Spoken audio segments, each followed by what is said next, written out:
saya kuliah di kedokteran, biar keren, misalkan seperti itu. Tapi anaknya nggak punya passion untuk ke sana, itu juga menyebabkan itu seperti itu. Jadi ada banyak dan kemudian kita satukan menjadi satu konsep yang utuh sehingga muncullah satu konsep baru atau satu pemahaman baru kalau dalam bahasa reviewer itu insight. Saya pernah dapat ini memberikan insight seperti itu, artikel yang saya tulis ini. Nah, inilah yang disebut dengan mekanisme. Kita harus sampai sejauh itu. Jangan hanya menyajikan data tematik yang muncul terus dinarasikan, tapi sampai menghubungkan semuanya menjadi satu kesatuan utuh. Itulah SLR seperti itu. Kemudian selanjutnya, nah ini kadang saya masih menemui. Jadi teman-teman yang menulis SLR itu menyajikan data tapi hanya sebatas daftar, tidak sampai menghubungkan seperti itu. Nah ini padahal gambar ini sangat penting untuk menjadi pandangan pertama. Kalau kita melihat orang itu kan dilihat dari penampilannya dulu. Oh iya, jadi sekilas melihat gambar ini kita bisa tahu bahwa yang menyebabkan faktor-faktor yang melindungi akademi itu social support, oh, orang tua, teman, dosen, seperti itu. Terus yang menyebabkan salah satu yang menyebabkan penyebab akademi burn itu bisa jadi apa ya ini coba saya kasih finansial. Ini di negara seperti Indonesia, dia ekonominya masih artinya kuliah tapi mikirin keuangan karena untuk bayar itu mahal. Nah, itu juga penyebab akademik burnout seperti itu. Nah, ini kita harus sajikan di dalam satu gambar yang bagus yang dia merupakan peta konseptual lintas domain. Domain itu maksudnya ya ini nih, subtema-subtema ini, tema dan subtema ini, seperti itu. Kemudian kita masuk ke yang keenam, move keenam. Jadi bukan tidak ada. Maksudnya mungkin ada. Itu kadang kan kalau mau menghadirkan sesuatu itu yang benar-benar mirip. Tidak harus mirip, tetapi dia malah kalau di dalam apa ya penulisan artikel SLR kita harus menyajikan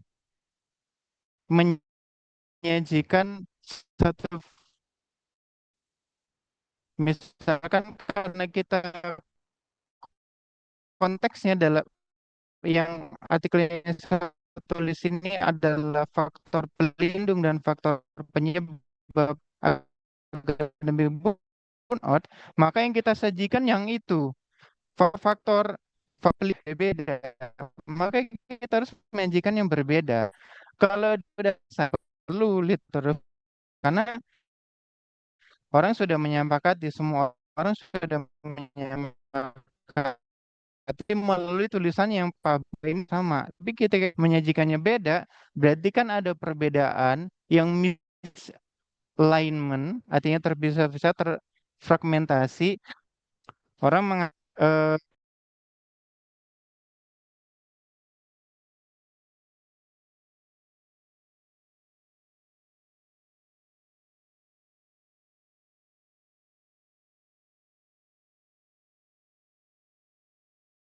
nggak Recording in posisi progress. kita itu jelas.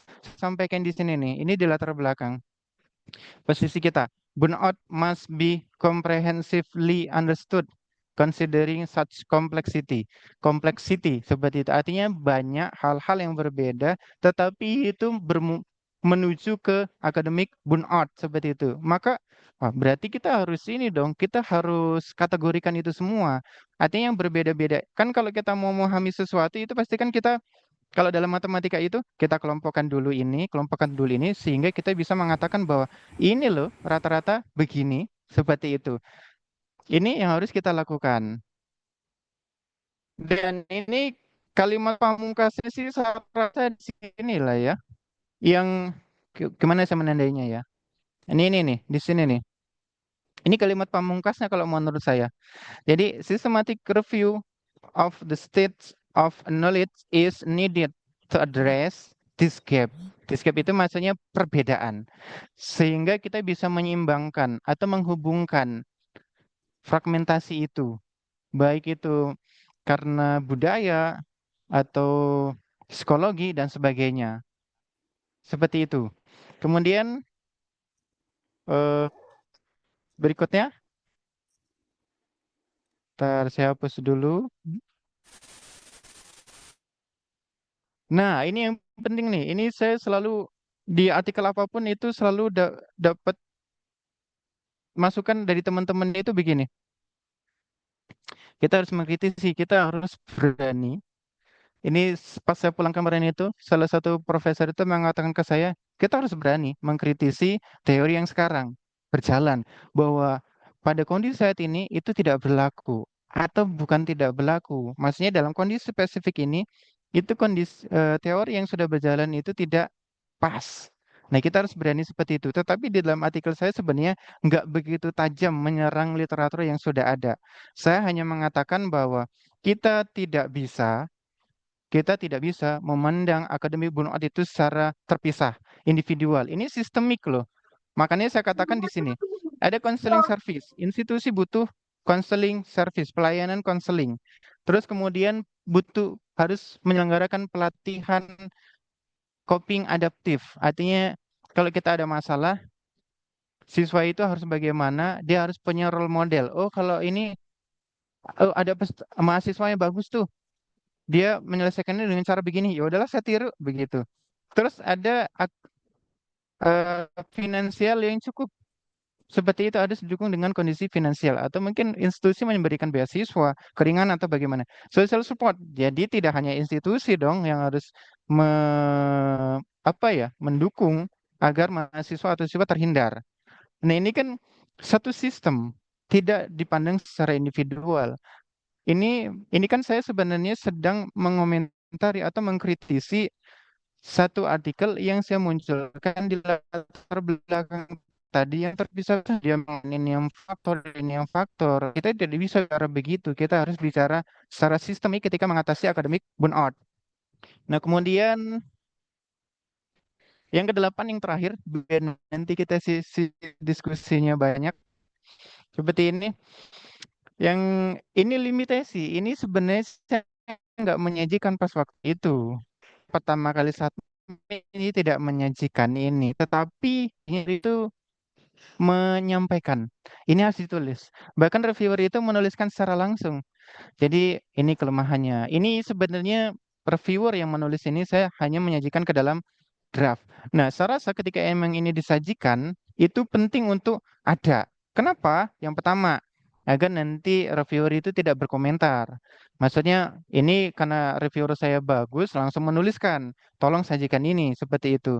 Tetapi kalau reviewer itu mungkin sedikit strict kali ya, dia langsung mengatakan, apa ini? Ini limitasinya bagaimana seperti itu. Terus ini juga sebenarnya memberikan semacam insight baru untuk penelitian berikutnya.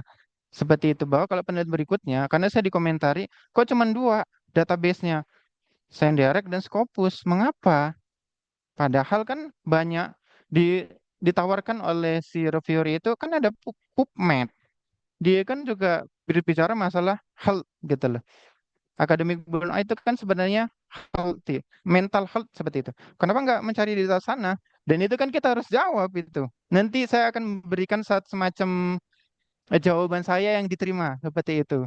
Terus kan Eric kan database yang gratis, kenapa nggak dipakai seperti itu? Nah, itu sekilas dari saya. Saya mungkin akan memberikan sesi pertanyaan, memberi waktu untuk bertanya sebelum saya masuk ke membedah artikel yang publish. Ini kuncinya kalau mau ke Q1 seperti itu. Silakan atau Pak Agung mungkin mandu untuk bertanya. Oke, luar biasa Pak Ismu. Nah ini ya Bapak Ibu ya, ini udah sekelas-kelas Q1 gitu ya, ya secara teoritis. Tapi nanti akan kita bedah untuk lebih mudahnya gitu ya. Kalau mungkin di awal tadi masih banyak pertanyaan mengapa, bagaimana atau sedikit bingung, tapi insya Allah nanti harapannya di sesi ke depan ini akan lebih tercerahkan gitu ya, melalui mungkin sedikit praktek atau langsung kita bedah artikelnya atau apa. Namun tadi perlu digarisbawahi pada kuncinya adalah ada satu ide gitu ya. Pak Ismu ambil burnout gitu ya. Burnout itu idenya gitu. Nah, mungkin Bapak Ibu juga sudah mulai, mungkin sudah mempunyai ide gitu ya, sehingga ketika ide itu ditanyakan mungkin akan lebih apa ya, lebih interaksinya oke gitu.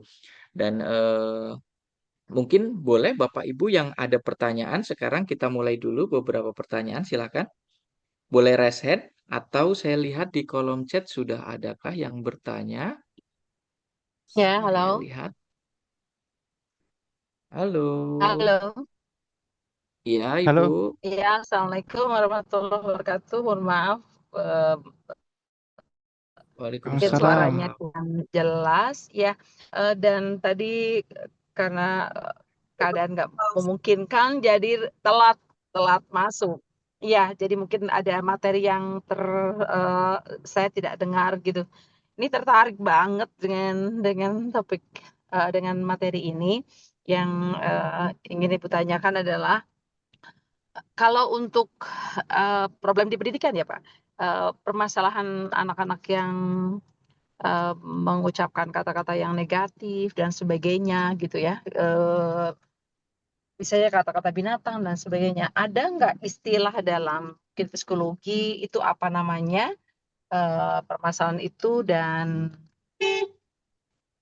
maaf, kira-kira menarik tidak itu untuk menjadi topik eh, topik untuk SLR untuk Scopus gitu karena bagi ibu ya pendidikan itu kan eh, tidak maksudnya ingin ingin melahirkan ya hasil belajar yang anak-anak itu dalam sikap atau perkataan yang baik gitu. Sementara sekarang di SMK khususnya itu kata-kata yang sering diucapkan misalnya anjing ya, anjir itu plesetannya itu sangat sangat mengganggu eh, kita sebagai guru pendidikan agama gitu bahwa itu salah gitu tuh.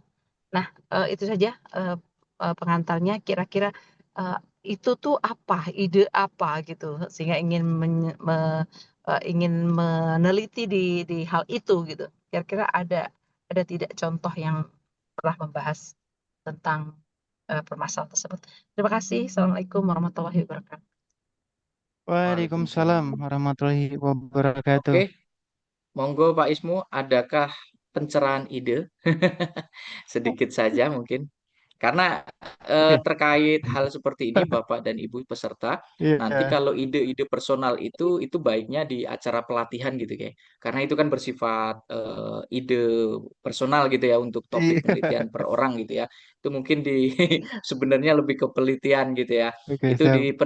pelatihan gitu. Kalau di sini mungkin lebih ke SLR-nya. Tapi mungkin Pak Ismu bisa Oke, siap, kasih siap. sepatah dua patah kata untuk Siap karena berusaha ingin hati-hati. ikut juga Siap. nanti pada saat pelatihan. Oke, Makasih. siap. Ibu Bahyati sebenarnya apa apa itu eh ketika mengatakan itu khawatir nanti idenya langsung diambil orang, saya khawatirnya begitu. Tetapi saya coba menjawab ya. Ketik kalau trennya sekarang ya, Ibu Bahyati bahwa karena mungkin ini efek dari digitalisasi kali ya. Artinya banyak kita sudah intens ke- ketika berinteraksi sosial itu di dunia maya. Ketika dunia maya itu seperti kita memakai kacamata hitam. Artinya kita melihat sana sini itu bebas. Artinya pengguna itu atau netizen biasanya orang menyebutnya itu lebih luasa, lebih bebas tanpa ada kayak semacam standar moral gitu ya. Bebas mengucapkan dan itu akhirnya seperti yang Bu Bahayati sampaikan lebih mudah sekali akhirnya di dalam konteks dunia nyata akhirnya itu juga terbiasa dan itu muncul. Nah, kan ini sebenarnya itu kalau bagi saya ini saya sebenarnya eh, walaupun saya berbicara tentang akademik burnout, ini saya bukan ahli psikologi. Tetapi bagi saya itu penting untuk diulas. Kenapa? Anak kecil aja sudah berani berbicara seperti itu. Tapi yang penting Bu Bahaya itu bisa menyampaikan bahwa Hmm. kalau ini tidak ada penanganan sejak dini, bagaimana dia besarnya nanti seperti itu. Artikan di situ ada urgensi.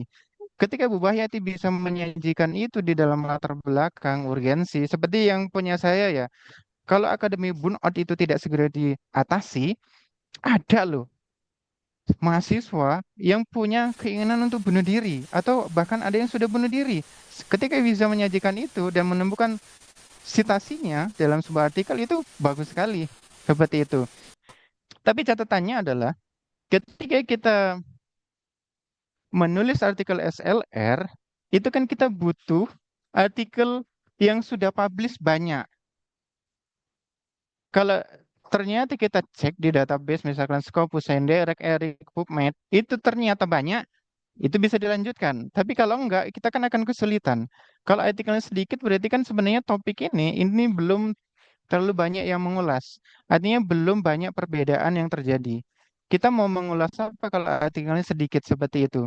Tapi saya rasa topiknya bagus, mudah-mudahan ada. Ini tapi sekali lagi saya mohon maaf, saya kan bukan ahli psikologi meskipun saya menulis akademi burnout. Jadi maksudnya istilah khusus untuk mengatakan itu mungkin saya tidak apa ya, tidak cukup bagus untuk mengatakan ini bahasanya apa. Tapi mungkin bahasanya seperti swear word atau tabu language itu. Nah, itu nanti kita coba itu bisa ditanyakan dengan ahlinya, dengan ahli psikologi seperti itu atau yang sudah banyak meneliti tentang afeksi kalau nggak salah itu, perilaku dan sebagainya seperti itu, Bu. Bu Bahayati, begitu. Siap, terima kasih Pak Ismu. Oke Bu Bah Yati, kita tunggu di pelatihan nggih. Karena itu nanti lebih dikupas Iya. mendalam di khusus ya. Kalau pelatihan kan lebih khusus ke personal gitu ya. Takutnya idenya juga nanti diambil Mas Marwan nanti. Jadi takutnya idenya diambil orang juga. Banyak kok kita nanti bisa gunakan tools-tools ya kalau di Tiglo kita bisa cari di contoh di AI ChatGPT gitu ya, itu akan ditemukan kata yang sangat menarik gitu ya, itu insya Allah bisa di ini. Eh ini oh ya Pak Ismu, kita sapa dulu, ini telah hadir Lurah Lurah Makasih, BPUNY terima ya, kasih. Pak Syarif. Pak Iya, Syarif, selamat datang Pak teman Syarif, Lurah BPUNY, ini dari UHO ya. Dari ya sana pimpinan saya. banyak dosen yang hadir juga. Ini selamat hadir Pak Syarif. Semoga sehat selalu. Oke, kita lanjutkan pertanyaan ke Pak Edi Firdaus. Monggo Pak Edi. Pak Baik, Edi. Pak Edi. terima kasih. Suara saya jelas, Pak. Oke, Jelas Pak. Ya, mohon maaf, langsung aja ya. Jadi, Oke. oke, siap. Mas Ismu, saya mohon Silakan Pak. minta pencerahan terkait SLR sendiri itu, Pak. Jadi kebetulan saya jarang sekali. Yang saya pahami kemarin pernah sekali nulis SLR itu terkait satu topik tertentu, kemudian kita nyari beberapa referensi dari Scopus waktu itu, terus eh, menggunakan tools First Viewer kalau nggak salah, sama RStudio.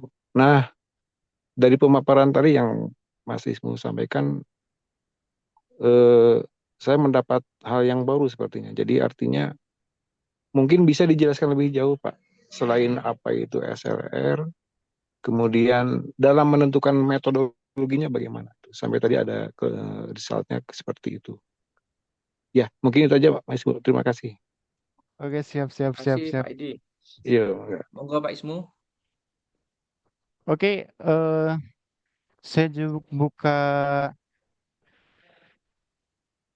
saya jawab langsung aja lah ya, Oke. biar saya tidak lupa.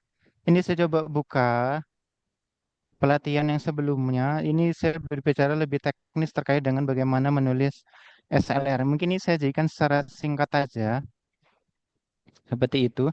Tapi langkah yang pertama ya Pak ya, kalau kita mau menulis SLR itu buka database Scopus, kemudian ketikkan kata kunci di sana, Systematic Literature Review N.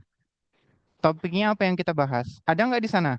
Seperti itu. Kalau sudah ada, mana yang menurut kita itu penting tetapi belum dibahas di artikel yang sudah ada. Itu kunci pertama untuk menentukan kebaruan. Kan itu percuma kan kalau kita sudah berpikir keras, wah ini penting nih untuk dibahas. Tapi pas kita sudah mau mulai mencari, ternyata sudah ada. Kan begitu. Ini kayak semacam eh, menghabiskan waktu. Lebih baik cari dulu. Kalau memang sudah ada dan sudah ada, maksudnya artikel sudah ada, tetapi kita punya gap lain, ada gap yang perlu kita kaji melalui SLR. Nah, itu kita tindak lanjuti. Tindak lanjutinya gimana? Nah, ini sebenarnya teknis banget. Kalau rata-rata sih kalau SLR itu atau bibliometrik, SLR, kemudian ada lagi meta analisis, itu kan sebenarnya protokol yang digunakan kan sama. Itu adalah Prisma. Sebenarnya kalau Prisma itu tadi ada daftar checklistnya, cuman Jadi ini pasang ya secara singkat ini saya dari Ketagi. begini langkahnya SLR. Yang pertama memiliki reference manager karena kita butuh sekali memasukkan data-data atau artikel-artikel yang akan terpilih nanti. Karena nanti kita akan selalu menggunakan citasi itu. Maka kalau ada Mendeley atau Zotero atau apalagi lah itu akan memudahkan kita. Tinggal panggil aja nanti muncul seperti itu. Kalau identifikasi pertanyaan penelitian seperti yang tadi saya katakan, ada nggak pertanyaan yang belum dijawab melalui SR yang sudah ada? Seperti itu. Kalau memang ada pertanyaan dan ternyata SLR-nya belum ada, maka kita lanjut ke protokol Prisma. Seperti itu, kita lakukan pencarian sistematis. Langsung aja kita tentukan, kita punya apa? Science Direct. Kita ambillah itu. Kemudian Scopus, kita pakailah itu. Kemudian Eric. Saya artikel yang pertama kan pakai 3 itu. Science Direct, Scopus, Eric. Meskipun beberapa peneliti mengatakan bahwa, wah Eric mah random. Artinya seperti Google Scholar. Dia artikelnya kadang mengindeks jurnal yang nggak begitu bagus seperti itu. Ngapain dipakai? Kan begitu. Itu. Tapi di artikel yang kedua, reviewer mengatakan, kenapa nggak pakai Eric? Kenapa cuma 2? Kan begitu. Oh, berarti Eric masih dipertimbangkan.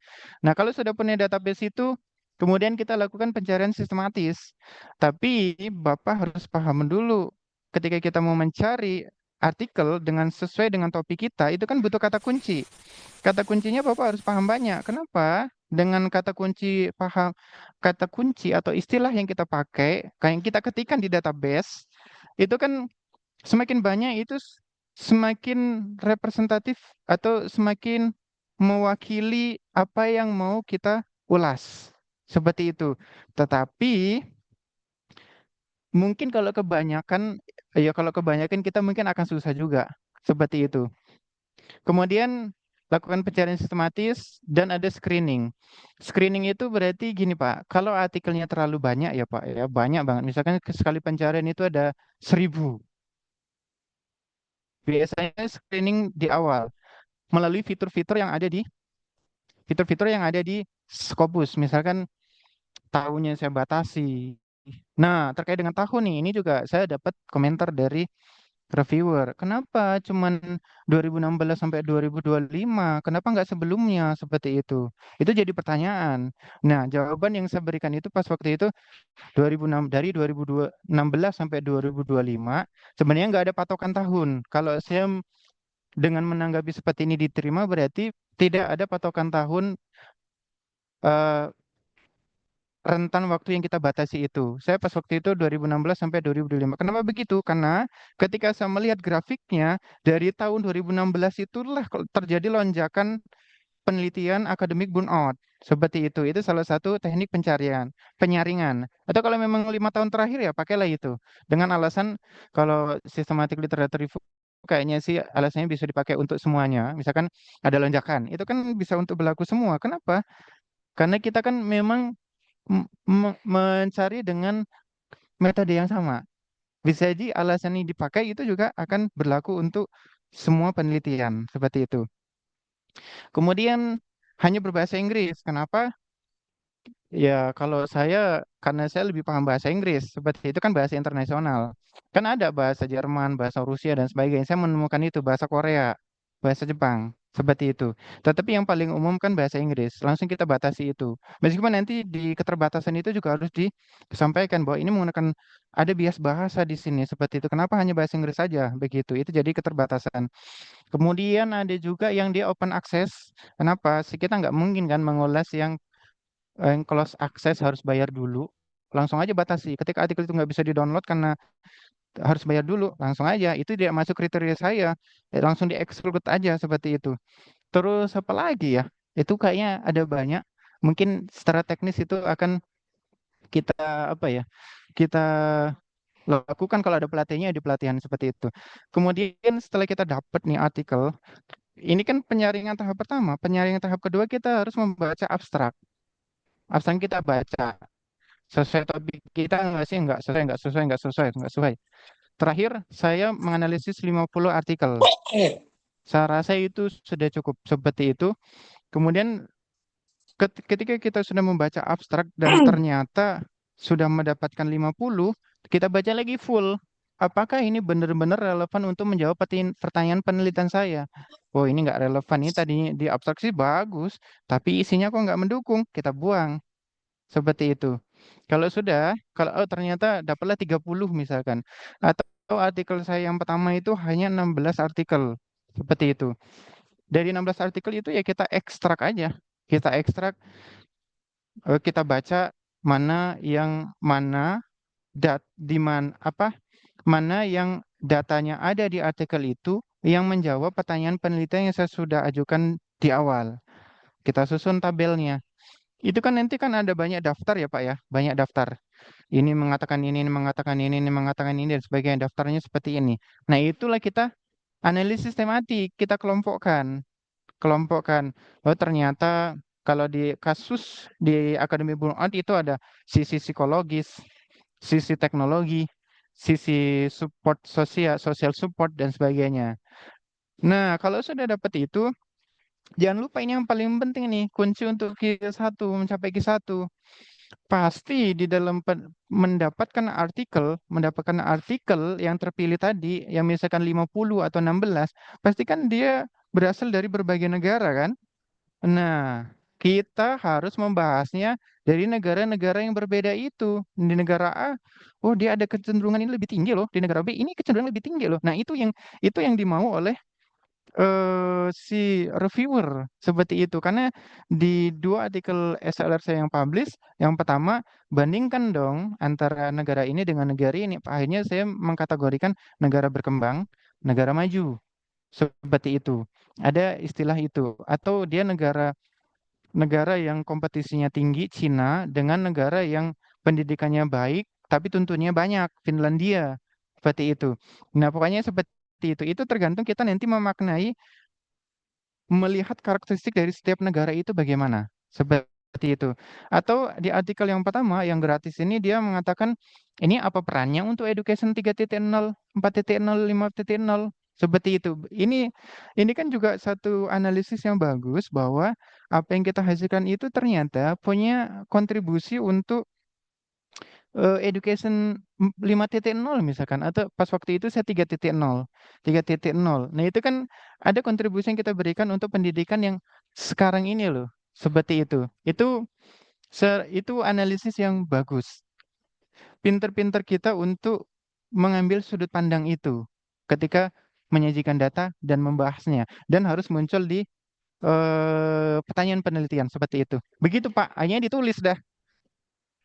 Oke, Siap, Pak Ismu. baik. Aduh, sepertinya bener ini harus ikut latihan. Eh, tapi gini aja deh.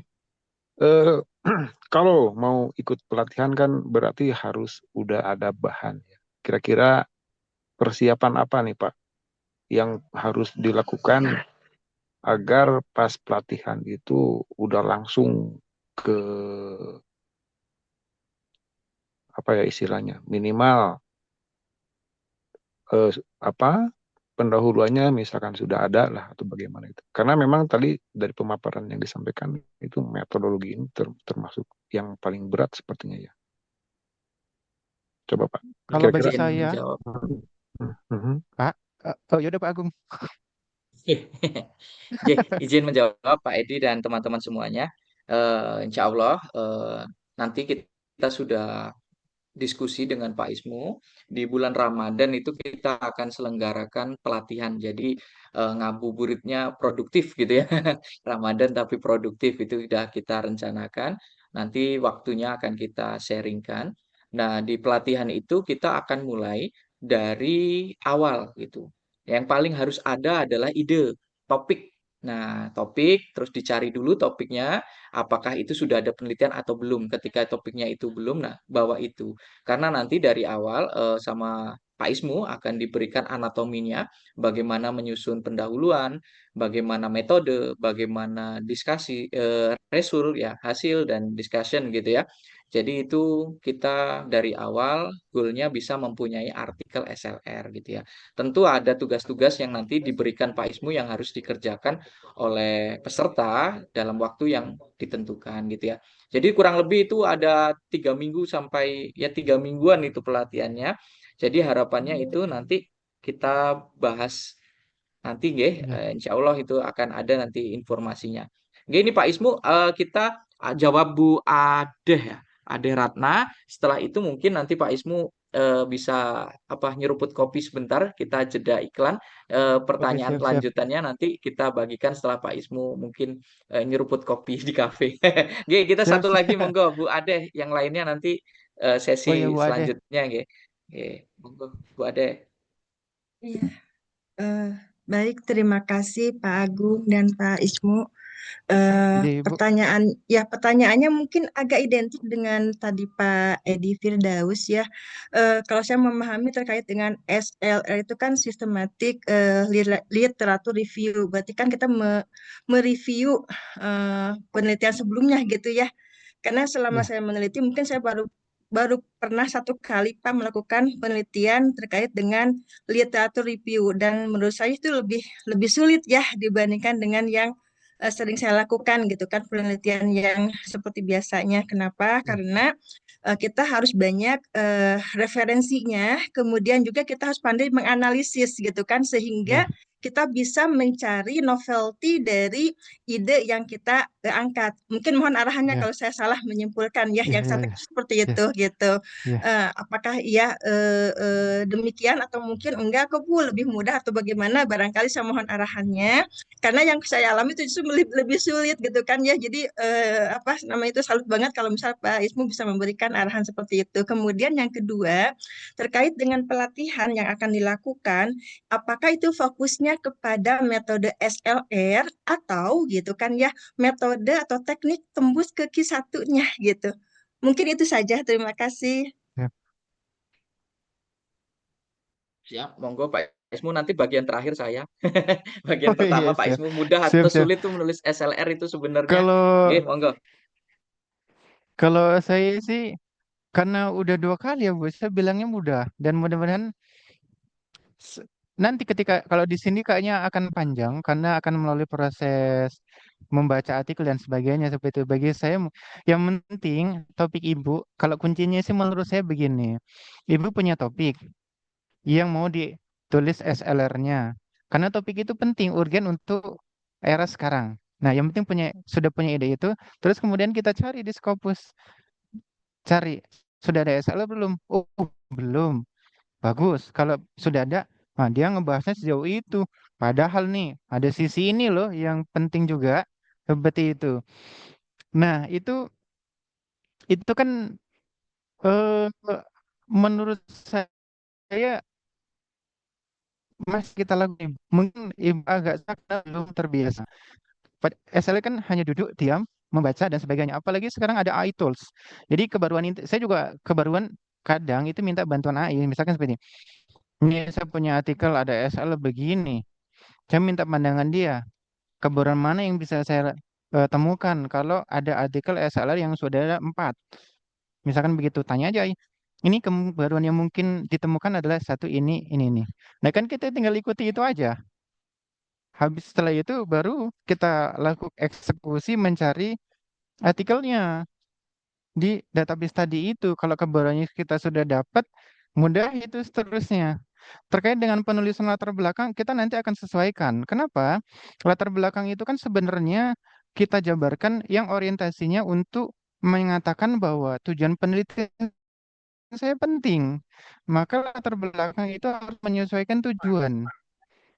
Seperti itu, maka temukan tujuannya dulu. Tujuan atau rumusan masalah atau gap yang belum dibahas di SLR yang sudah ada. Seperti saya mengatakan faktor burnout, faktor pelindung burnout dan faktor penyebab burnout itu penting loh dan belum dibahas. Maka dari awal saya mengatakan membahasnya faktor itu. Banyak faktor yang mempengaruhi ini begini. Tapi mereka yang lain si B mengatakan begini, si C mengatakan beda-beda loh gitu. Mereka masih terpisah-pisah. Harus kita satukan melalui SRE agar agar komprehensif. Makanya kan sebenarnya idenya tadi ada saya menyebutnya itu harus ada kebuntuan dulu. Maksudnya kebuntuan itu belum ada yang mengulas itu. Penelitian sekarang berhenti pada sampai di situ, padahal di depannya itu adalah baru yang kita ulas. Hal baru yang kita ulas kan kebaruan namanya itu. Maksudnya SL yang belum ada menurut kita penting. Pada akhirnya kan itu tergantung kita mengkata-katai eh, agar topik si pertanyaan ini itu menjadi penting. Kan kita tinggal menghubung-hubungkan saja pada akhirnya. Kalau terkait dengan metode, mungkin karena belum terbiasa menurut saya, Bu. Seperti kalau udah terbiasa dengan bantuan AI cepat, makanya saya katakan sebulan itu bisa selesai. Begitu, Ibu. Terima kasih, Pak. Oke, Sama-sama, Ibu. siap-siap Bu. Ya, untuk jawaban terakhir tadi pertanyaan Bu Ade, apakah penulisannya itu untuk nulis SLR ataukah ke Q1, kita untuk pelatihan fokusnya untuk menulis mempunyai artikel SLR nggih Bu. Gitu. Jadi kita bersama-sama belajar menulis dari awal sehingga nanti dengan prosesnya, dengan pengalaman menulisnya tentu akan menghasilkan publikasi yang baik gitu. Oke, Bapak dan Ibu, terima kasih Bu Ade. Ini masih ada Pak Junaidi, Pak Purwiro, dan di kolom chat masih banyak pertanyaan. Insya Allah akan segera kami bacakan. Kita beri waktu Pak Ismu untuk menyeruput kopi. Kita masuk iklan dulu ini Pak Ismu. Oke, ini Ya, Bapak Ibu. Nah, kami perkenalkan kita CV3 Edukasi Global merupakan penerbit yang masuk top 10 di Yogyakarta. Ini namanya Tiglo Publishing. Jadi Bapak Ibu jika nanti mempunyai karya buku, ingin diterbitkan ISBN, IKP gitu kan, atau mau HKI gitu, bisa join ke kami dengan harga yang sangat terjangkau gitu. Mulai dari 400.000 untuk paket bronze, 650.000 untuk paket silver dan 1 juta untuk paket gold gitu ya. Di mana kalau buku ini kan kumnya besar dan sekarang juga menjadi luaran ya, luaran bagi teman-teman yang sedang melanjutkan studi atau luaran OBE mahasiswa. Jadi kalau Bapak Ibu nanti menginginkan publikasi buku bisa join di Tiga Edukasi Global gitu. Tiglo Publishing. Next, Mas Agus. Nah, ini tadi beberapa tanya tentang AI apa yang digunakan. Jadi AI-nya kita pakai ChatGPT dan Quillbot untuk memaksimalkan kita publikasi di Scopus gitu ya. Jadi untuk idenya kita bisa tanya-tanya diskusi banyak melalui ChatGPT gitu. Ini juga nanti kita bisa kebahasaannya mau translate dan lainnya pakai Quillbot gitu ya Bapak Ibu. Jadi ini kita ada paket yang sangat murah AI itu hanya 50.000 per bulan gitu. Itu udah dapat ChatGPT Plus per bulan ini masih ada 4 hari lagi untuk close penutupan untuk pemesanan ChatGPT per bulan dan ini sangat murah Bapak Ibu ketika Bapak Ibu mungkin beli sendiri juga boleh itu kurang lebih di 360-an ya ribu. Nah, tapi dengan join di Tiglo hanya 50.000 dapat spek yang sama gitu walaupun ini dipakainya rame-rame gitu ya tapi kan mungkin Bapak Ibu makainya jarang-jarang jadi sangat sayang ya ketika makainya tidak tiap hari tapi harus mengeluarkan dana yang besar mungkin dengan ini menjadi solusi ini kita bersama-sama untuk maju bersama bagi yang paket 5 bulan itu ChatGPT-nya bonus dengan Quillbot. Jadi hanya 250.000 itu udah ChatGPT dan Quillbot gitu ya, dapat ChatGPT dan Quillbot. Jadi sama aja per bulannya dihitung sama aja ya 50.000, tapi bonusnya adalah Quillbot gitu ya. Untuk memaksimalkan Bapak Ibu untuk proofread gitu ya, translate dan lain-lain bisa pakai Quillbot. Oke ya Bapak Ibu. Oke, next Mas Agus. Nah, ini pelatihan yang tadi ditunggu-tunggu. Jadi kita memang sudah diskusi nanti pelatihan di bulan Ramadan itu secara daring kurang lebih 3 minggu gitu bersama Pak Ismu. Dan di pelatihan ini ChatGPT yang tadi harus Bapak Ibu langganan nanti free. Karena benefitnya ChatGPT free. Nanti kita kasih Quillbot juga free. Terus kita kasih akses ke Scopus database. Nanti insya Allah kita kasih akses juga selama pelatihan sehingga Bapak Ibu bisa cari database topik Bapak Ibu di Scopus gitu nggih. Jadi harapannya kita bisa sama-sama latihan menulis SLR. Luarannya kita harus punya artikel gitu ya. Saya luarannya pokoknya semua peserta harus punya artikel SLR gitu. Itu luaran awalnya harus punya. Syukur-syukur nanti dari sekian peserta ada yang bagus sekali bisa direkomendasikan ke jurnal-jurnal yang bereputasi tinggi gitu ya Bapak Ibu. Karena kami akan berikan rekomendasi jurnal sesuai topik Bapak Ibu di pelatihan ini. Jadi kita susun pelatihan ini dari awal, dari bawa apa Pak? Yaitu tadi bawa topik, bawa tema, bawa ide, dan itu dipastikan belum ada penelitian orang lain. Kita akan sama-sama susun dari pendahuluan sampai nanti referensi. Insya Allah bisa 3 minggu karena Pak Ismu juga menyusun yang Q1 tadi, yang publikasi di Q1 itu dalam waktu 1 bulan ya. Nah, tapi kita juga harus lihat semangat beliau. Jadi artinya tetap kalau kita ini harus semangatnya double.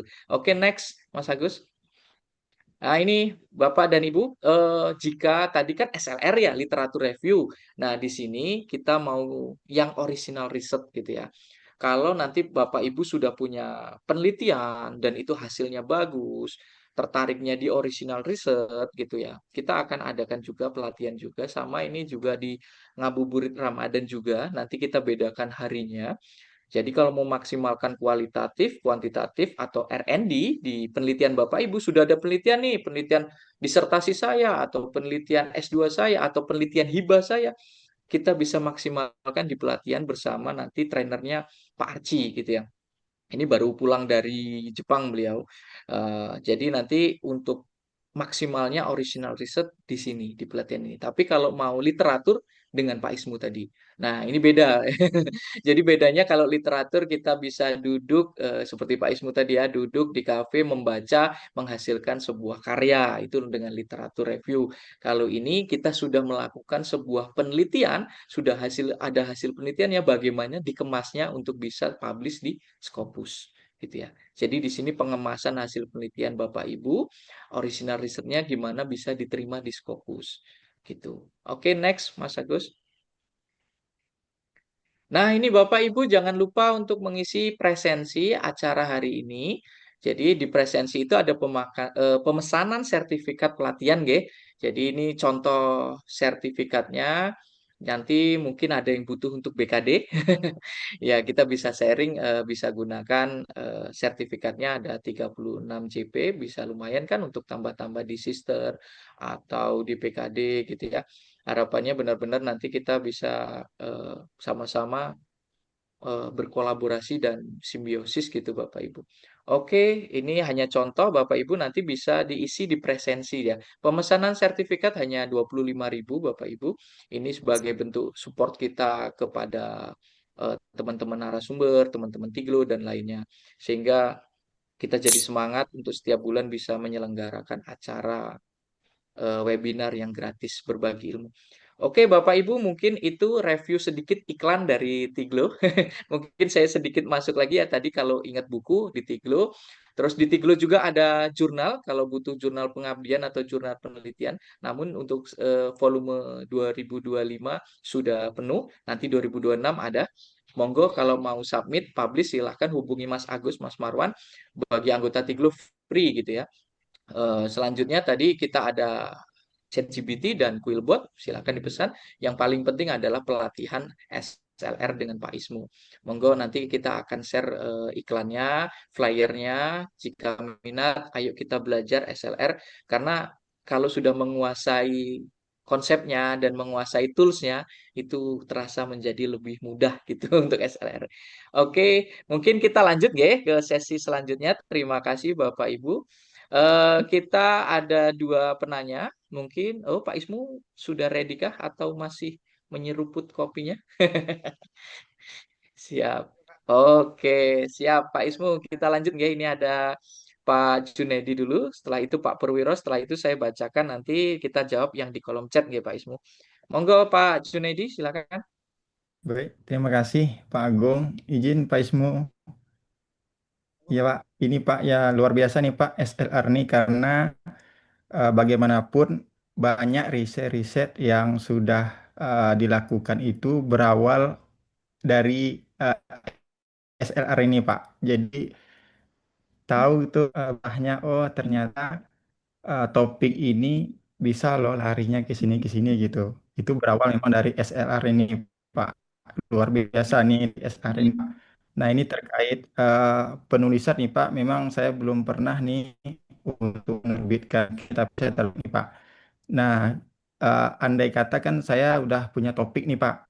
Sudah punya topik, kemudian eh, untuk pencarian topik ataupun artikelnya itu misalnya saya menggunakan Scopus AI gitu Pak ya, topik-topik itu. Nah, nanti keluar itu Pak ribuan lah misalnya gitu Pak ya. Nah berkaitan juga dengan alur yang Bapak sampaikan tadi kan ada tahapan penyaringan gitu Pak ya. Misalnya kayak magazine, proceeding itu kita keluarkan, kita ambil pure misalnya yang jurnal gitu Pak ya. Kemudian bahasa Inggris kita ambil di luar bahasa Inggris misalnya kita keluarkan endingnya mungkin sisa lah 20 atau 30 artikel gitu Pak ya yang jadi acuan kita.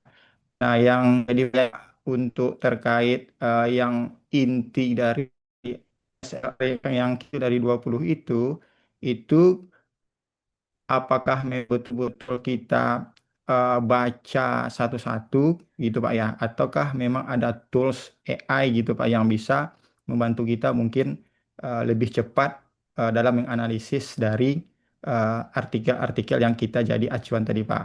Nah, terus pertanyaan berikutnya lagi mungkin Pak, eh, pengalaman Bapak nih untuk bisa tembus ke Q1 ini berapa lama? Oh iya. Terus tipsnya agar bisa ini gimana cara ininya Pak mencari Iya. ininya gitu, clue-nya gitu, kok bisa Oke. gratis gitu Pak. Izin Pak itu saja mungkin Pak. Terima Oke, kasih siap. Pak. Langsung jawab. Saya jawab ya Pak Agung ya. Siap Pak Ismu. Oke, yang pertama itu kalau nggak salah tadi bagaimana? Apakah kita perlu membaca manual sebetulnya ya Pak ya? Padahal ada 20 sampai 30 gitu. Saya 20 pengalaman ini. menulis dua artikel. Yang pertama saya itu benar pure manual itu saya baca. Itu yang pertama. Yang kedua saya sudah menggunakan AI. Dalam konteks ini ChatGPT. Itu yang premium. Saya nggak tahu perbedaannya dengan yang gratis apa. Tapi pas menulis saya menggunakan jurnal yang menerima Q1 saya itu memang memperbolehkan asal kita mendeklarasikan penggunaan AI di bagian akhir. Itu kan ada, kan Inggris itu boleh. Dan yang kedua, mengapa saya berani mengatakan 1 bulan? Karena memang saya menggunakan itu. Ada 50 artikel, nggak mungkin lah saya baca dan teman-teman penulis yang lainnya untuk saya baca. Kita tinggal kasih clue aja, temukan faktor penyebab dan faktor pelindung di artikel ini. Kuncinya itu jangan banyak-banyak. Kalau banyak-banyak seperti manusia lah. Dia beli banyak beban dia akan kemana-mana atau terlalu singkat jawabnya. Maka satu-satu kita telusuri. Tetapi kita perlu pastikan kembali. Karena ketika saya baca, ini kayaknya judulnya ini kok muncul faktor ini sih seperti itu. Kita cek kembali. Kita harus pastikan itu. Karena itu bagian dari etika penggunaan AI dalam penulisan artikel. Kita pastikan semuanya. Kalau ada yang aneh-aneh, saya rasa kalau itu topik kita akan ciren. Apa namanya ya? akan apa sih ya? Ketika ada keanehan kita langsung tahu begitu. Begitu itu langsung ditelusuri. Itu itu saya manual pernah menggunakan Excel. Jadi saya daftar di Excel itu banyak. Yang satunya saya benar-benar menggunakan AI. Dan terkait dengan publikasi gratis, sebenarnya kalau publikasi gratis, saya nggak terlalu banyak mana jurnal yang gratis, mana yang enggak. Tetapi pas gratis itu saya di Journal of University Teaching and Learning Practice di Australia. Itu Q1 gratis 1 tahun. Saya submit Desember, akhir Desember, publish akhir Desember, setahun. Itu gratis, Q1. Yang kedua, itu saya di Social Science and Humanities Open, berbayar. Tapi khusus di Indonesia itu ada potongan 65%, bayarnya 10 juta. Itu 6 bulan. Tapi kalau Bapak mau mengajar gratis, Taylor Francis itu kalau ada tulisan hybrid atau publisher besar yang ada tulisan hybrid, itu pasti kita nanti akan diberikan dua opsi. Mau gratis tapi tidak open access, atau berbayar tapi open access. Nah, pokoknya kalau ada hybrid langsung aja.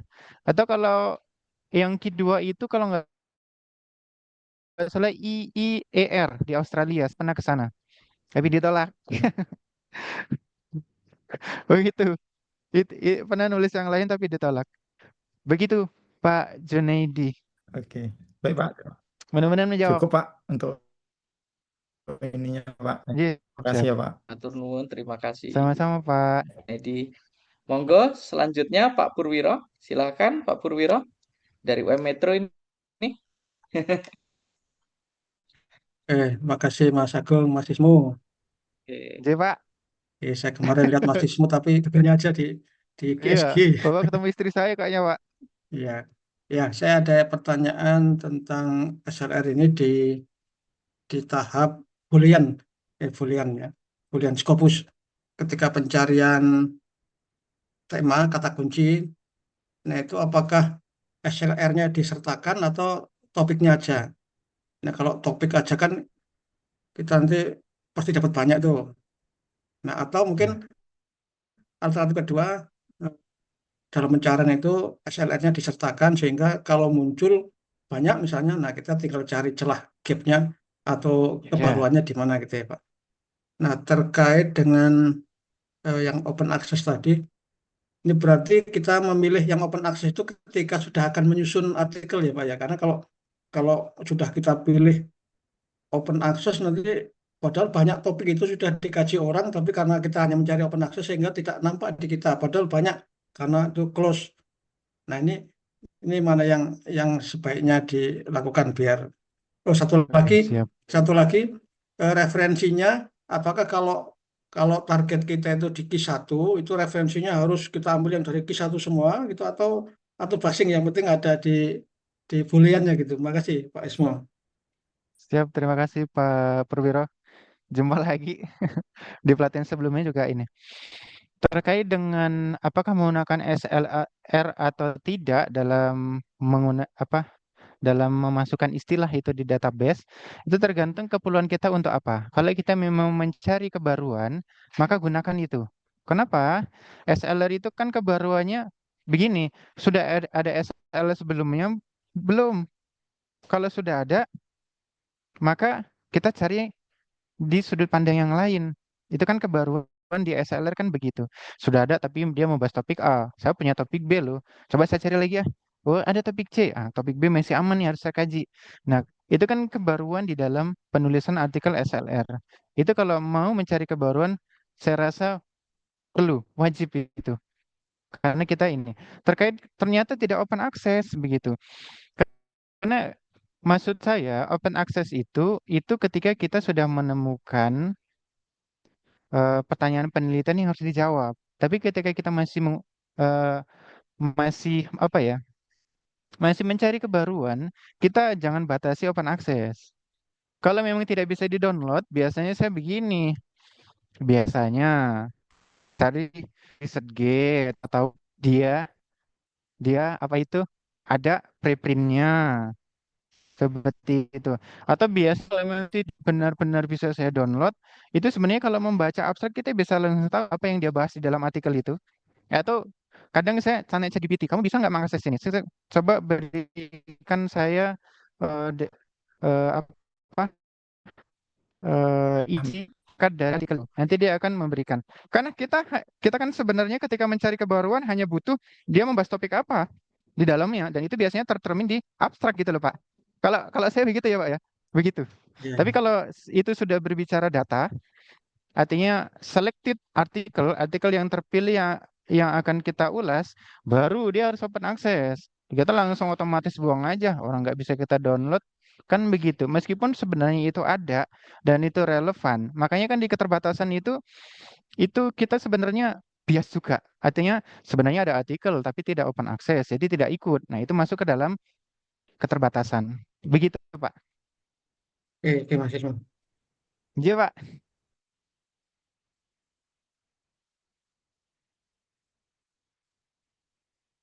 Terus ada lagi Pak Perwira? Oh, yang Atau referensinya tadi apakah harus semua Q1 oh, atau? kalau saya emang enggak Pak, susah. Yang penting Q1 itu kan kuncinya bukan di referensinya. Kalau referensi sih harusnya Scopus semua. Seperti itu harusnya. Kita perbanyak aja Q1. Kalaupun ada yang lain ya satu dua. Karena biasanya saya mau mengungkapkan pernyataan ini yang butuh citasi kan, ini kayak semacam judgement gitu loh. Yang harus berbasis data gitu. Nggak ketemu di Scopus, saya nyari di Google Scholar. Akhirnya, untuk agar si pernyataan yang saya buat itu ada yang mendukung. Nah, itu boleh. Tapi kalau terkait sebisa mungkin itu yang Scopus. Karena kita Scopus itu kan akan percaya kalau artikelnya itu apa ya, bagus, qualified gitu loh. Seperti itu, Pak. Oke, terima kasih Mas Isnu. Sama-sama, Pak. Tapi tidak harus Q1 sih sebenarnya. Q1, Q2, Q3, Q4 boleh. Terima kasih Pak Purwiro. Mungkin izin Pak Oke, Hari nanti ditunggu sebentar nggih. Kita mau baca yang di kolom chat dulu karena janjinya tadi begitu. Nanti lanjut ke Pak Hari. Mohon ditunggu sebentar. Kita mungkin masuk ke kolom chat ini Pak Ismu dan teman-teman. Terima J. kasih yang sudah menulis di kolom chat. Itu saya mulai paling atas ya. Ini namanya Ku Padamu gitu ya. Tanya link Ada yang Scopus. iya, Ya, itu ada yang, insya Allah oh Q1 ya. ya Tadi nanti udah kita dijawab, Pak ya. Oke, nanti kita eh, jawab karena ada link Scopus Q1 itu di Tiglo itu ada database Scopus, kita punya 500 lebih database Scopus. Itu ya ada yang free, ada yang murah, ada yang gampang ditembus gitu, insya Allah. Terus ada yang Q1 SLR ada, itu tadi jurnal Pak Ismu, pakai toolsnya tadi sudah disebutkan yang mudah ditembus, insya Allah itu ada di database Tiglo gitu ya. Nanti silakan hubungi Mas Agus atau Mas Marwan. Materinya di-share nggih, insya Allah di-share nanti sama Pak Ismu kita berbagi. Terus ini rata-rata mantap Pak Ismu. Supporternya banyak ini. Ini ada Aprilia Pak Ismu, Bu Aprilia ya. Nah, ini Pak Ismu mohon izin bertanya. Satu, mohon dijelaskan bagaimana langkah-langkah Prisma yang tertuang di bagian dalam artikel. Yang kedua, tahap screening. Walaupun tadi sudah dijawab juga ya sama Pak Ismu, mungkin boleh dikasih tanggapan sebentar saja Pak Ismu untuk Bu Siap. Aprilia. Oke, siap. Langkah-langkah Oke, Prisma ya, tadi udah disampaikan sih ya. oke, Tapi ya, kalau langkah Prisma itu sebenarnya kalau tertuang di tertuang di badan artikelnya itu tidak gimana ya. Mungkin yang bisa dikatakan urut itu di gambarnya. Dimulai kita mencari. Kalau istilahnya itu kan biasanya di apa sih? Apa namanya, selection kriteria atau apa begitu. Tetapi teknisnya itu sebenarnya nampak di gambar. Mulai dari didapat berapa, kemudian disaring, filtering melalui menu yang ada di database, kemudian disaring lagi dengan kita membaca abstrak, kemudian disaring lagi dengan membaca keseluruhan. Seperti itu. Itu sebenarnya langkahnya kan begitu. Ada penyaringan, ada oke, sistematikanya. Makanya dikatakan sistematic literature review. Kita kan Begitu. juga di Tiglo ada template-nya ya Pak Ismu ya. Iya, Kita saya nanti sempat kalau di memberikan pelatihan, template itu. ya Ya. nanti insya Allah ada template-nya Bapak Ibu, bentuk gambarnya. Jadi tinggal mengikuti aja di situ, mengisi data yang sesuai yang ditemukan gitu ya. Jadi tinggal ganti-ganti aja, itu sudah ada Ya, template-nya ya. insya Allah. Ini kalau Pak Arya mengenai apa saja yang disiapkan tadi ya, topik dan novelty-nya gitu ya. Ini ada Bu Anis, mohon izin bertanya bagaimana menentukan pembatasan SLR yang terlalu general ke spesifik. Apa rekomendasi untuk SLR? Oh, ini juga Pak Ismu mungkin butuh trik nih, Bu Anis Trisusana. Gimana itu Pak Ismu pembatasan SLR yang general untuk atau terlalu spesifik gitu? Ah, maksudnya gimana ya? Yang Bagaimana pertama itu gini, menentukan kalau topiknya oh itu umum kriteria gitu kali ya, ya? batasinnya gimana? Atau kalau topiknya itu yang ditemukan sedikit gitu ya, spesifiknya sedikit banget nih, itu terus gimana gitu Oh mungkin? iya, misalkan ini terlalu banyak nih. Kalau Ya, misalkan ya terlalu banyak ya general itu maksudnya, waduh dapat artikelnya banyak banget di 100. Gimana saya mereviewnya? Tambahkan aja kriteria inklusi. Artinya misalkan begini, kalau kita berbicara misalkan sih, contoh nih ya, academic burnout. Saya ketika tidak membatasi jenjang pendidikan itu dapatnya 100. Ya sudah kita batasi aja di perguruan tinggi. Karena yang di sana yang paling muncul. Jadi 50 misalkan begitu. Itu kalau terlalu banyak. Tapi kalau terlalu spesifik, mungkin kata kuncinya terlalu detail dan dapatnya sedikit, kita harus longgarkan kata kuncinya agar dapat banyak. Karena gimana ya? Saya pernah dikomentari oleh dosen saya ketika menulis artikel itu, lah, Kak, apa yang mau kamu review? Artikelnya sedikit begitu kok. Kan kita harus menyaring. Ada proses penyaringan karena ada sistematikanya menggunakan protokol protokol Prisma, begitu. Kalau kayak gitu kan jadinya artikel yang ditemukan tidak cukup representatif untuk menjawab pertanyaan penelitian kita, begitu. Maka akhirnya pas waktu itu saya jawab dengan begini, ya udah, saya tambah satu lagi istilah sinonim. Bisa jadi ketika kita misalkan contohnya paragogi nih, paragogi. Kalau kita menggunakan paragogi sedikit, tapi kalau kita punya sinonim peer-to-peer learning, jadi banyak. Itu trik agar kita bisa mendapatkan artikel yang cukup apa ya? Cukuplah untuk kita analisis tidak terlalu banyak dan tidak terlalu sedikit begitu. Sebenarnya iya. kalau kita nggak perlu berpikir rumit ya, bahkan saya cuma faktor penyebab dan faktor pelindung gitu loh untuk menulis SLR loh. Itu kan sederhana banget tuh. Ya.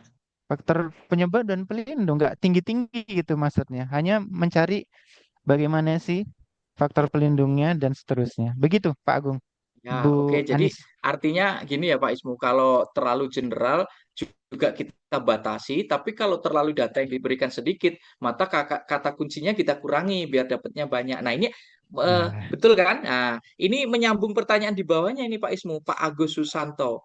Berapa Pak Ismu minimal untuk oh idealnya iya, sebuah SLR itu? Nah, gitu kan tadi kan makanya ada kira-kira nih berapa idealnya nih. Ya. iya benar-benar. Kalau jumlah memang nggak ada ketentuan berapa. Bahkan saya pernah membaca 9. Ada artikel yang direview itu hanya 9. Tapi itu di dunia kesehatan yang membicarakan salah satu fenomena yang unik sekali. Dan artikelnya itu tidak tersedia banyak. Kalau memang di dunia pendidikan itu begitu, ya nggak masalah. Tapi pengalaman saya menulisnya itu 16. 16 artikel yang saya baca manual pas waktu itu. Itu sudah cukup, sudah diterima di Q1. Yang gratis itu malahan. Kalau yang 50 yang terbaru itu ini berbayar malahan. Karena saya butuh cepat untuk syarat kelulusan. Jadi berbayar bolehlah, yang penting cepat begitu. Itu ya Pak Agus Susanto. Ya, ini Kemudian ada Dr. Intan Kusumawati, Pak Ismu. Ya, jadi misalnya tadi Pak Ismu kan Pak Ismu 16 artikel tadi ya, yang setelah ya disaring-saring-saring itu ketemunya 16. Atau ini kalau beliau menyontohkan dari 1.000 beliau saring ketemu 200. Nah, gitu ya. Artinya artikel akhir itu apa semuanya harus ada di referensi atau boleh tidak ada gitu. harus itu mah. Kalau misalkan 200 itu Oke. terpilih ya, harus itu. Hmm. Kenapa? Jangan sampai kita menyajikan data 200 ini memang banyak banget sih menurut saya ya. Tapi 50 saya aja banyak. Karena 50 saya itu daftar rekamannya itu juga tidak masuk dalam badan artikel. Kenapa? Kan artikel cuma dibatasi 8.000. Solusinya itu ditaruh di lampiran. Maka kalau lihat artikel saya yang publish itu tidak ada tabel di badan artikel, dia adanya di lampiran. Kenapa? Artikel itu membatasi 8.000. Tidak cukup kalau 50 artikel itu masuk, apalagi 200. Tetapi saya pas waktu itu ditanya memang, kok ini nggak ada di badan artikel, kok ada daftar isinya? Mau dibuang atau digimanain gitu, kata editor ketika sudah accepted. Saya pas waktu itu bilang, referensi ini memang tidak masuk di badan artikel, tapi ini salah satu bagian dari data utama yang saya munculkan di lampiran. Begitu. Kenapa itu penting? Karena itu apa ya? Ya itu data utamanya harus masuk seperti itu. Kenapa dia tidak muncul di badan artikel? Karena ada kesamaan dengan artikel yang lainnya. Tapi 200 itu harus masuk. Meskipun sebenarnya 200 bagi saya kebanyakan. Tapi kalau bibliometrik kali banyak kali ya. Karena beda bibliometrik dengan eh, SLR. Seperti itu. Oke, mungkin beliau tadi salah tulis saja. Oke, Maksudnya siap-siap. SLR. Ya, siap-siap, Oke, siap. ini berapa dari Dokter NN berapa yang ideal tadi ya? Ya, gambaran kita sementara 16 yang ideal, Bu. 16 Ini paling izin Pak Ismu minimal. ya yang J. sedikit-sedikit saya jawab karena nanti Pak Ismu bagian yang susahnya. Ini Siap. bagaimana mencari jurnal yang banyak itu ya nanti pakai database Scopus atau tadi ya boleh Google Scholar atau dan lain-lain database-nya banyak yang bisa mencari namun dengan kata kunci gitu ya. Terus apa tools AI-nya kita pakai ChatGPT juga bisa itu Bu Mas Syali ya. Gitu yang pro gitu ChatGPT-nya yang bagus yang berbayar di Tiklo ada itu. Oke, insya Allah ikut pelatihan. Terima kasih Bu. Ini absensi sudah. Nah, ini Pak Ismu dari Pak Arwan Gunawan. Bisakah artikel ilmiah diselesaikan secara lengkap dengan metode SLR tanpa data lapangan dari hasil apa ini? Misalnya deep interview. Oke. Oke. Jadi beliau menanyakan kalau SLR itu apakah bisa SLR aja apa harus ada campur dari original riset gitu, Hmm? dari data wawancara gitu. Nah, itu monggo Pak Ismu. Saya juga agak bingung sih. Mungkin Pak Arwan bisa live gitu ya. Bisakah artikel ilmiah diselesaikan secara lengkap dengan metode SLR tanpa data Oke. lapangan dari hasil? Sebenarnya SLR kan Ini ilmiah kan ya? ya, intinya kan kalau SLR itu kan literatur review, nggih. Jadi Ya, basicnya adalah berdasarkan hasil penelitian orang lain yang sudah publikasi ya, gitu. Tapi itu tidak perlu ditambahkan dengan hasil wawancara kita di lapangan. Karena kalau wawancara nanti bisa di penelitian original riset kualitatif. ya. Itu mungkin sebenarnya Pak Ismu. Oke Saya ya, rasa kita lanjut ya. karena iya ya. Ini Kemudian, karena masih banyak Pak Ismu pertanyaannya ini. oh iya ya, ya Gitu. udah siap-siap. Siap. Oke. Oh ini tips dalam mencari ini tidak ada namanya. Tips dalam mencari artikel karena sering terjadi artikel yang didapatkan tidak sesuai dengan research question. Tipsnya gimana? Saya eh, sebenarnya research question itu punya kata kunci. Kata kunci yang bisa kita jadikan istilah pencarian. Nah, kalau kata kuncinya memang kita sudah tepat, ternyata ketika kita cari tidak ada artikel yang sesuai, bisa jadi memang eh, penelitian eh, yang mengulas topik yang sedang kita cari tahu itu sedikit atau mungkin tidak ada. Kalau memang kita sudah tepat menggunakan kata kunci ya. Kalau saya kan begini, saya mau mencari faktor protektif dan pelindung. Saya menggunakan kata kunci itu. Kalau itu tidak ada, berarti memang saya langsung menganggap, wah nggak ada tuh, nggak ada ulasan artikel atau studi yang mengulas itu. Langsung saya anggap begitu, selesai. Ganti topik yang lain kalau saya begitu. Kenapa? Kita sangat tergantung banget dengan data yang ada di database untuk kita review. seperti itu.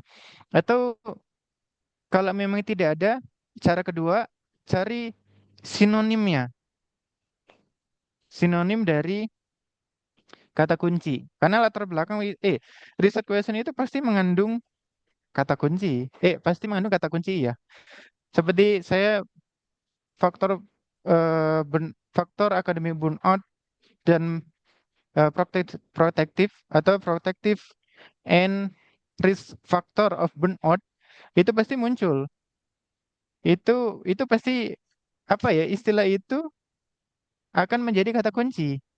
Seperti itu. Kalau misalkan tidak ditemukan istilah itu, maka cari sinonimnya. Seperti itu.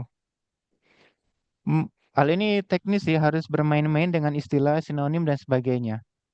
Kalau memang tidak ada, kita harus cari tahu. Seperti dalam konteks saya pas paragogi itu, nggak ada. Coba saya tambahin piragogi. Oh, nambah. Tapi nggak nambah banyak. Jadi, apa makna dari paragogi itu? Maknanya ternyata adalah peer-to-peer learning. Ya sudah, kita pakai itu. Akhirnya nambah banyak. Itu trik untuk mencari artikel yang sedikit seperti agar mendapatkan banyak sehingga menjawab research question. Begitu, Pak. Siap, Pak Ismu. Intinya kita harus banyak juga persamaan kata ya, sinonim untuk mencari kata Ya, kunci ya. sinonim. Karena satu kata itu kan banyak maknanya gitu ya. Itu satu kata banyak yang maknanya hampir sama, itu bisa kita tambahkan untuk memperbanyak dapat artikelnya yang kita mau. Oke.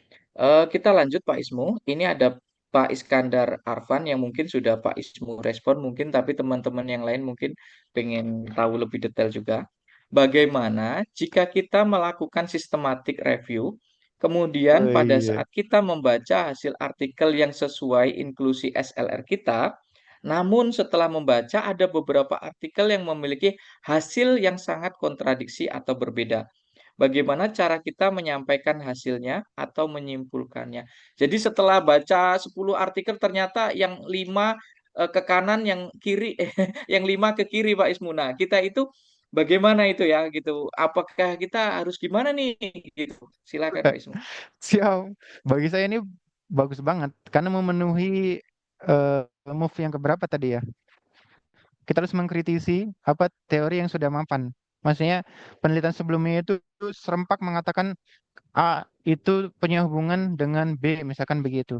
Ternyata setelah kita teliti dengan penelitian SLR ini, ada muncul konsep C.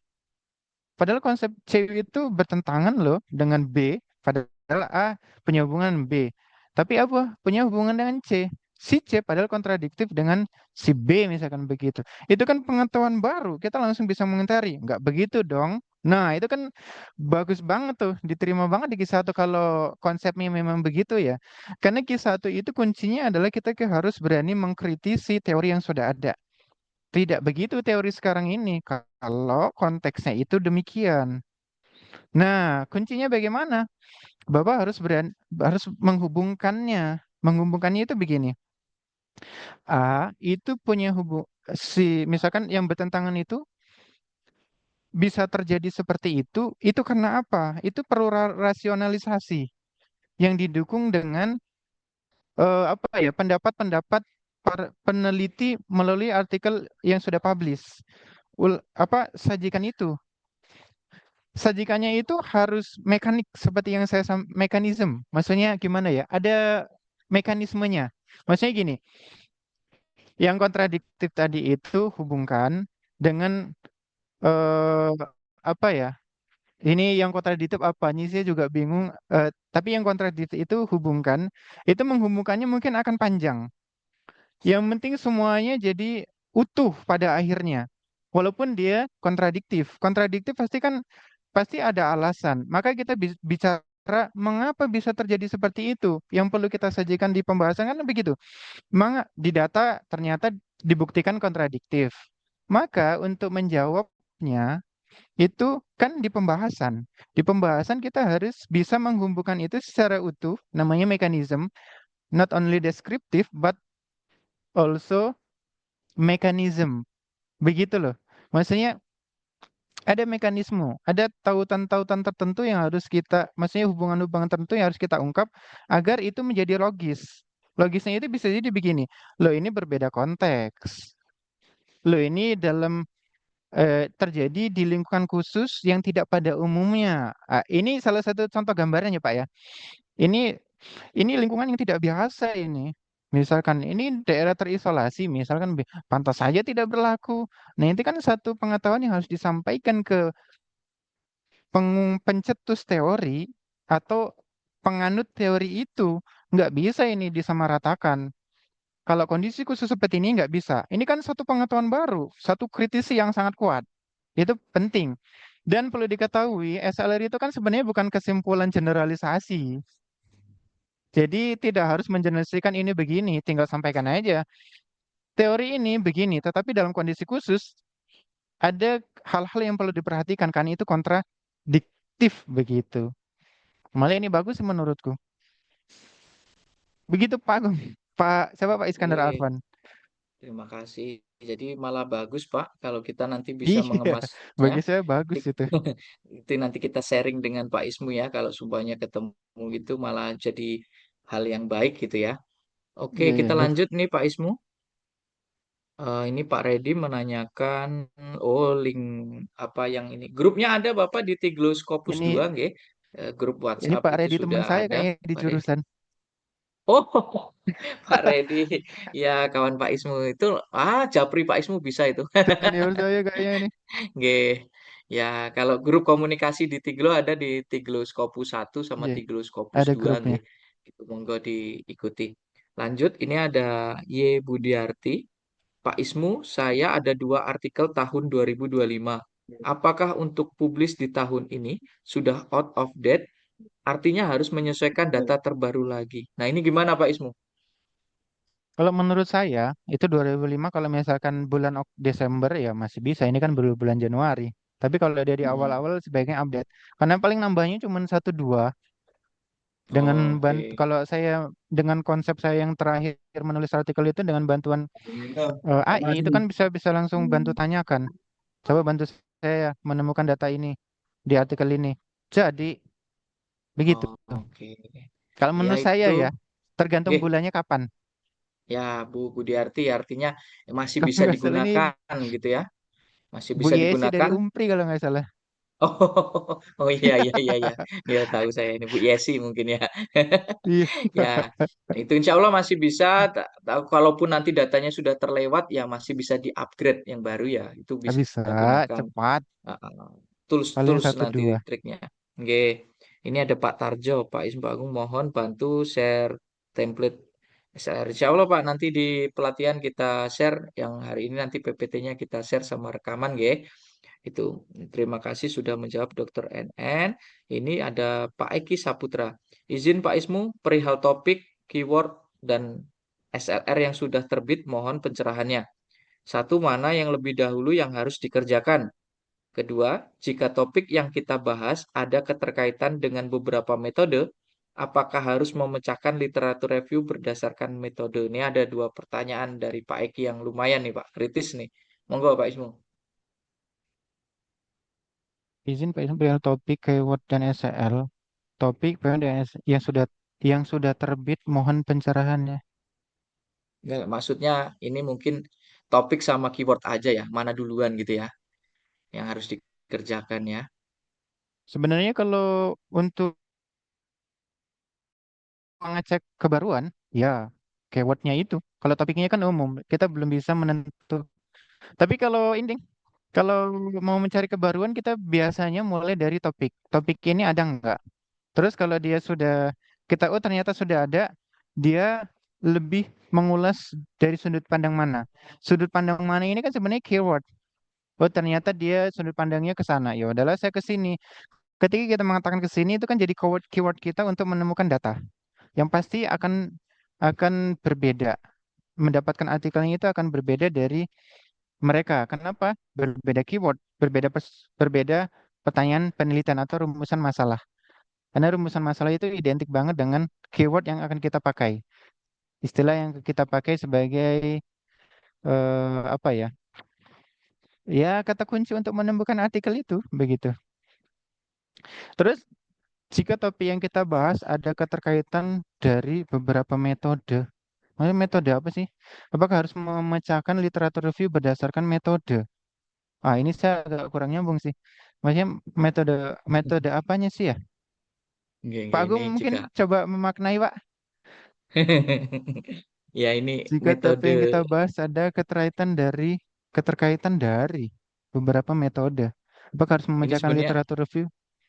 Kalau arahnya ada mungkin mungkin langsung live aja nanya.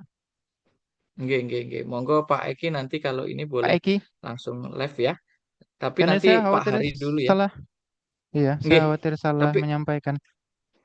kalau saya arahnya beliau mungkin ke topik penelitian kali ya, kayak disertasi atau apa gitu. Tapi Terus nanti mungkin metode, nggih, heeh. metode pembelajaran Kayak anggaplah begitu.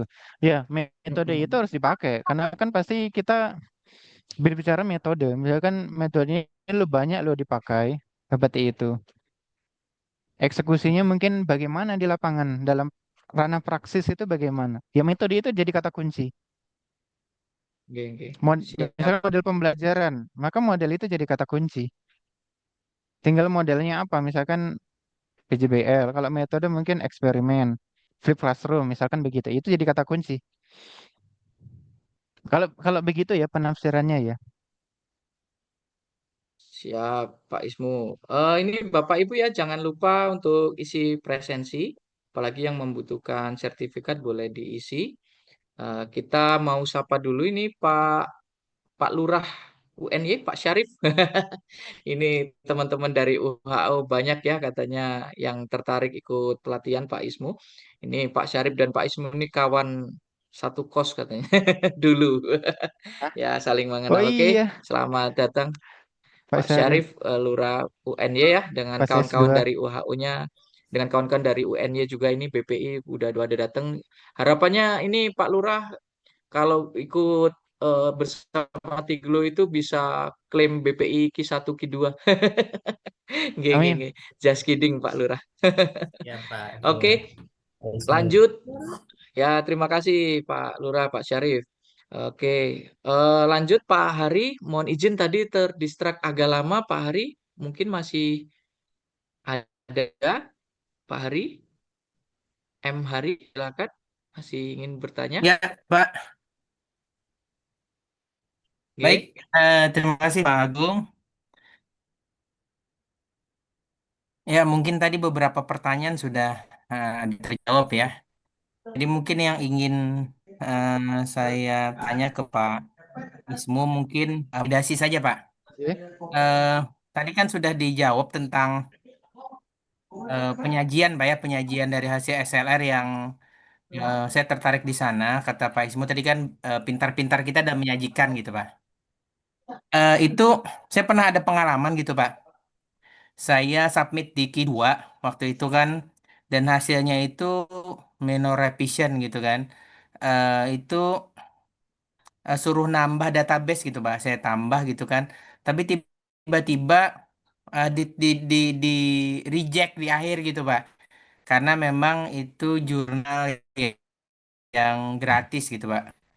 Jadi reject dia udah apa minor revisi Pak. Jadi dia minta tambah database satu gitu kan di Iran waktu itu kan. Terus di pembahasan katanya dibahas tentang ini dan ini gitu kan. Sudah saya perbaiki tiba-tiba di reject.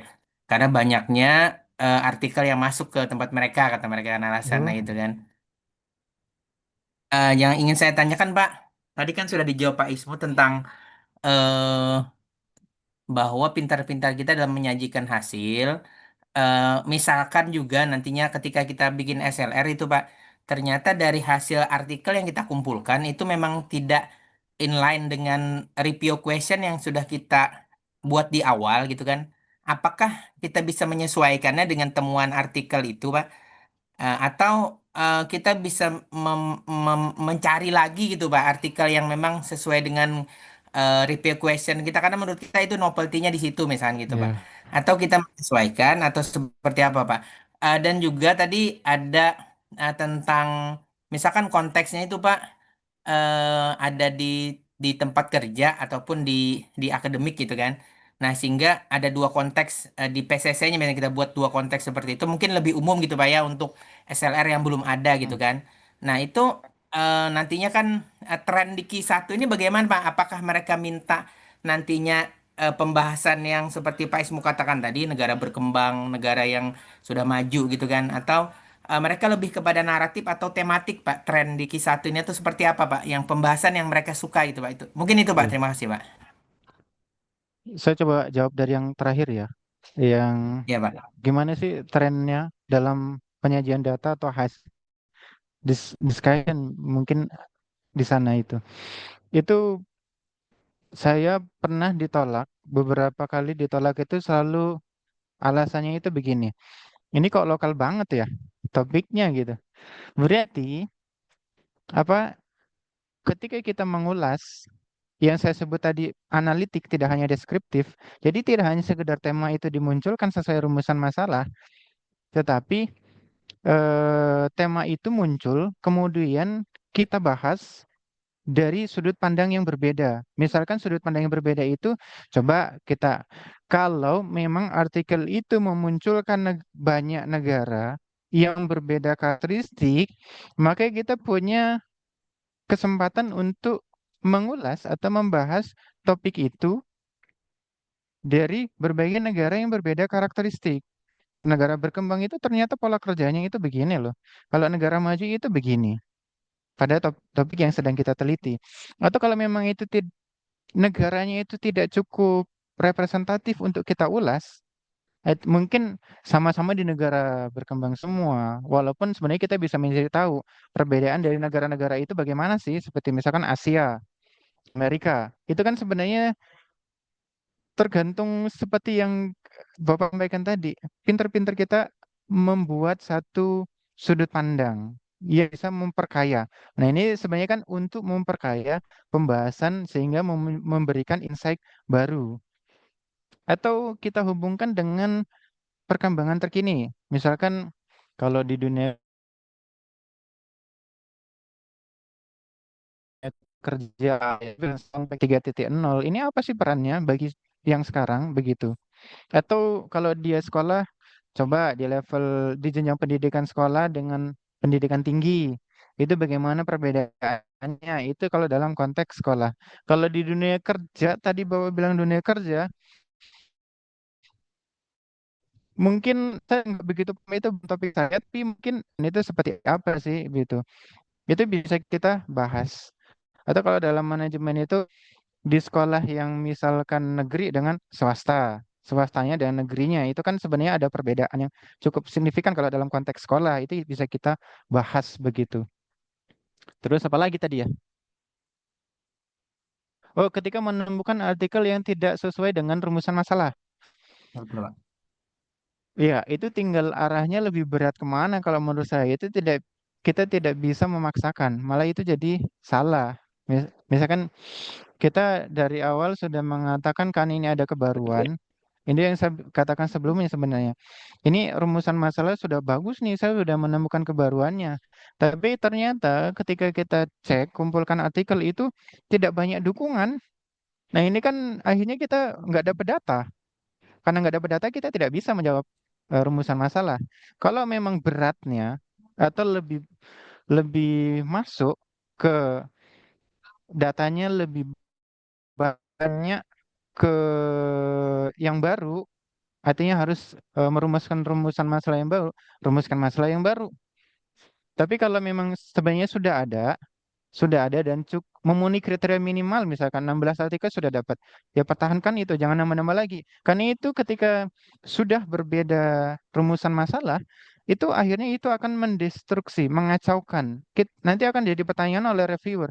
Ini mau ngebahas apa sih rumusan masalah ini? Seperti yang saya katakan tadi, rumusan masalah, metode melalui istilah, kata kunci, penyajian data, hasil, itu harus konsisten. Kalau kita ketika mencari data itu ternyata tidak konsisten dengan rumusan masalah, udah reviewer itu dah, ini akan bias banyak banget nih, seperti itu. Begitu Pak. Oke, baik Pak. Jelas Pak. Terima kasih Pak Ismu. Sama-sama Pak Hari, terima kasih. Oke. Siap, siap. Oke, Bapak Ibu semuanya, Pak Ismu, mungkin ini di ujung acara ya, karena kita selesai Oh iya, ada satu lagi. 20.00 waktu Indonesia Barat. Mungkin Pak Ismu ada sepatah dua patah kata yang mau disampaikan ke peserta sebelum saya ambil alih. Monggo. Sebenarnya kalau di dunia sekarang ya, saya tipe pembelajar yang single fighter. Ketika Bapak Ibu bingung, ungkapkan atau tanya-tanyalah pada ChatGPT sih kalau saya. It- Sampai pada akhirnya saya bisa Q1 2 kali. Begitu. Oke. Kalau di acara Siap, ini tidak cukup memuaskan. Atau kalau masih tertarik, ikuti aja pelatihan Tiglo. siap, Nanti kita siap. ketemu lagi. Oke, terima Terima kasih Pak kasih Agung. Pak Ismu. Oke, Bapak Ibu, insya Allah nanti kita akan ada pelatihan bagi yang benar-benar tertarik, pengen bisa nulis SLR, nggih, karena ini goalnya bisa ke Scopus, kalau nanti masih awal masih bisa ke Sinta 2 gitu kan. Jadi banyak peluang lah kita akan berprogres di pelatihan nanti dari awal kita belum tahu apa SLR sampai menghasilkan sebuah artikel SLR gitu ya. Terima kasih Bapak Ibu atas perhatiannya, waktunya. Saya mewakili Pak Ismu sebagai narasumber, juga mewakili teman-teman tim Tiglo, mengucapkan banyak permohonan maaf ketika acara ini mungkin ada hal-hal yang mungkin tidak sengaja kami lakukan, ucapan yang kurang baik gitu ya, kami mohon maaf dan kami akan benar-benar memberikan yang terbaik untuk Bapak Ibu semua. Kita belajar, berkembang, berprestasi bersama guna bisa goal tembus di Scopus. Untuk komunikasi kita bisa komunikasi di grup Tiglo nggih. Di Tiglo itu ada grup WhatsApp-nya, kita akan komunikasi di sana, info-info akan kita share-kan dan insya Allah mungkin nanti karena bulan depan itu Maret ini kita ada acara lagi webinar itu rutin tiap bulan itu yang free kita adakan di April gitu ya. Tapi kalau pelatihan karena kita memang dikejar target, dikejar mau ke guru besar, dikejar mau kelulusan, dikejar mau mungkin BKD dan lainnya, maka kita akan adakan pelatihan untuk memaksimalkan Bapak Ibu di ngabuburit gitu dan waktu jamnya nanti saya harus diskusi dengan Pak Ismu untuk memastikan waktunya karena bulan puasa ya kita akan range waktu yang terbaik mungkin. Mungkin begitu Bapak Ibu, terima kasih semuanya. Salam kenal dari saya Agung Tiglo, dari Pak Ismu Sukamto, dari Mas Marwan dan Mas Agus. Nanti kita akan sering komunikasi dan interaksi. Terima kasih semuanya dan saya akhiri. Wassalamualaikum warahmatullahi wabarakatuh. Waalaikumsalam Waalaikumsalam warahmatullahi wabarakatuh. warahmatullahi Matur wabarakatuh. Terima nuwun. kasih Pak Agung, matur Recording nuwun stopped. sangat. Semuanya teman-teman. Matur nuwun semuanya, Terima kasih Pak Ismu. teman-teman akademisi. Sama-sama Ibu, Bapak. Ya, terima Sampai kasih jumpa banyak. di Sampai jumpa di pertemuan Sampai pelatihan. jumpa. berikutnya. Izin live Saya ya. izin live Pak Agung. Assalamualaikum warahmatullahi Siap. Nanti wabarakatuh. rekaman dan lainnya kita share ya kalau sudah Ya. kita convert